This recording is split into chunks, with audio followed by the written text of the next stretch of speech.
big win in game two, the better of the two games that Florida's played. They deserved this win tonight. I thought the majority of the game looked a lot like their third period last game. What did you like from the Panthers defense? Because they were putting on a clinic. Yeah, I mean, it was a 4-1 victory. The Oilers scored on their first shot of the game, which came about, 9, 10, or 11 minutes in on a 4-on-4. And then after that, the Panthers pretty much shut everything down. They scored a power play goal. Evan Rodriguez has 3 goals in the series now. It's 2 more than the Oilers have scored in their entire roster. Panthers played a better game. I think the Oilers probably thought they should have won game one. They ran into a hot goalie.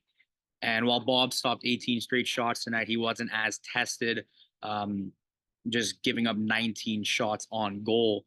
But obviously, there's a dark cloud hovering over this victory because even though they're up 2-0 and they're going to Edmonton with a chance to at least split, hopefully, for them, their captain, Alexander Barkov, went down with an injury. He took a headshot. Brutal elbow. An elbow right to the head/jaw area from Leon Draisaitl. Did not look good. Immediately fell down to the ice. And I mean, his teammates didn't really give any comments. Neither did his coach. But that did not look good. And the lack of comments is a little frightening if you're a Panthers fan because it did not look good. It's a little concerning. They definitely were tight-lipped across the board in that press conference. I don't know if you remember on Saturday when Coach Maurice talked about Carter Hagee's goal getting them on the board first and how sometimes it's not good to be the team that scores first because then the pressure gets to you. We obviously saw that. Specifically in their history because their other 2 Stanley Cup finals, they scored first in both of them, and obviously they only won 1 game in those 2 series. Yeah, so. Well, we saw that here tonight be true for the Oilers. Going towards the series in general, we know how far the depth of this team reaches. We've seen them, deal with injuries throughout the stretch of the season. What do you think is going to be key to keeping that strength as they move into Edmonton and keeping that unshakable composure that we've seen from them in light of the question of Alexander Barkov and the severity of that injury? I mean, it's next man up. The Panthers are a deep team. I think they're deeper than the Oilers. They're a better team than the Oilers. They showed that tonight. But Alexander Barkov has been the best Panther forward, maybe the best player throughout the entirety of the playoffs. 2-time Selke winner. He was a big part of the reason why Edmonton's big boys a lot of people have been blanked. Yeah, a lot of people are saying that he's the best forward in hockey right now. He's definitely the most complete player in hockey. I'll tell you that.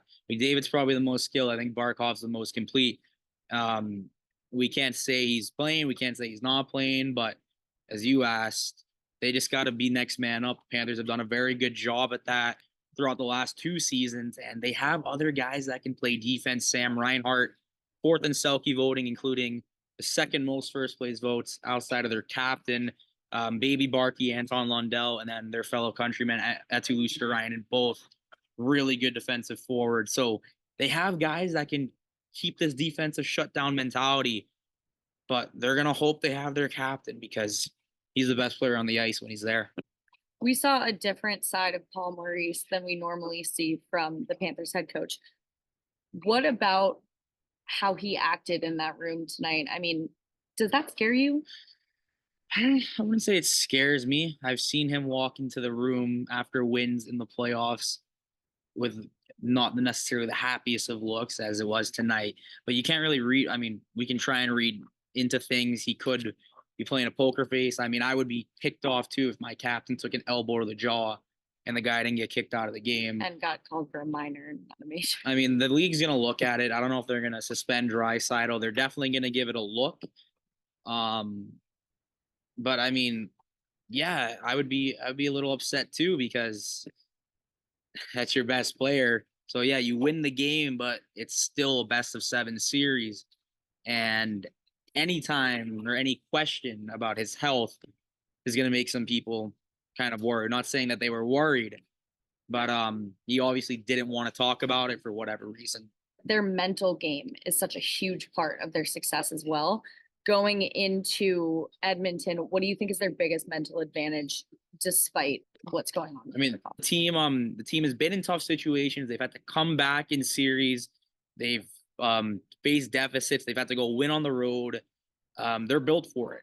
They're a fantastic team on the road. 6-2 in the playoffs on the road. They were 6-3 at home entering this series. So obviously now they're 8-3 because they won the 2 here.